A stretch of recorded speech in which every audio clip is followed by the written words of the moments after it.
بسم اللہ الرحمن الرحیم۔ السلام علیکم۔ حضرت معاذ بن جبل رضی اللہ تعالیٰ عنہ بیان کرتے ہیں، ایک روز رسول اللہ صلی اللہ تعالیٰ علیہ وآلہ وسلم ہمیں نماز پڑھانے کے لیے تشریف نہ لائے۔ قریب تھا کہ ہم سورج طلوع ہونے کا مشاہدہ کر لیتے، پھر آپ بہت تیزی سے تشریف لائے، چنانچہ نماز کے لیے اقامت کہی گئی۔ رسول اللہ صلی اللہ تعالیٰ علیہ وآلہ وسلم نے اختصار کے ساتھ نماز پڑھائی۔ بس جب آپ صلی اللہ تعالیٰ علیہ وآلہ وسلم نے سلام پھیرا تو آواز بلند فرمایا، اپنی جگہوں پر ایسے ہی بیٹھے رہو۔ پھر آپ صلی اللہ تعالیٰ علیہ وآلہ وسلم نے ہماری طرف متوجہ ہو کر فرمایا، میں ابھی تمہیں بتاتا ہوں کہ میں تمہیں نماز پڑھانے کے لیے کیوں نہیں آیا۔ میں رات کو بیدار ہوا، وضو کیا اور جس قدر مقدر میں تھا نماز پڑھی۔ مجھے نماز میں اونگ آنے لگی، حتیٰ کہ وہ مجھ پر غالب آ گئی۔ تب میں نے اپنے رب تبارک و تعالیٰ کو بہترین صورت میں دیکھا۔ چنانچہ اس نے فرمایا، اے محمد۔ میں نے عرض کیا، میرے رب، میں حاضر ہوں۔ فرمایا، فرشتے کس چیز کے بارے میں بحث و مباحثہ کر رہے ہیں؟ میں نے عرض کیا، میں نہیں جانتا۔ اللہ تبارک و تعالیٰ نے 3 مرتبہ ایسے فرمایا۔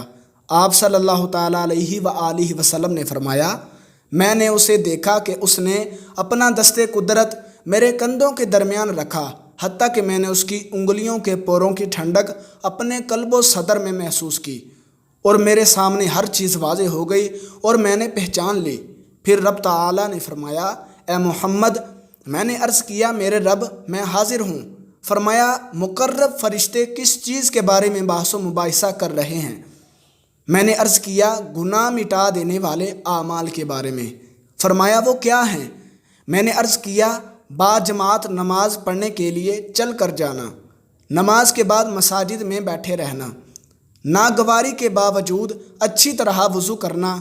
فرمایا، پھر وہ کس چیز کے بارے میں بحث کر رہے ہیں؟ میں نے عرض کیا، درجات کے بارے میں۔ فرمایا، وہ کیا ہیں؟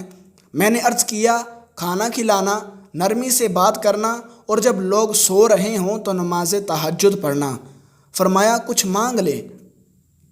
آپ صلی اللہ تعالیٰ علیہ وآلہ وسلم نے فرمایا، میں نے عرض کیا، اے اللہ تبارک و تعالیٰ، میں تجھ سے نیک اعمال بجا لانے، برے کام چھوڑ دینے اور مساکین سے محبت کرنے کی توفیق مانگتا ہوں، اور یہ کہ تو مجھے بخش دے اور مجھ پر رحم فرما، اور جب تو کسی قوم کو فتنے سے دوچار کرنا چاہے تو مجھے اس میں مبتلا کیے بغیر فوت کر دینا۔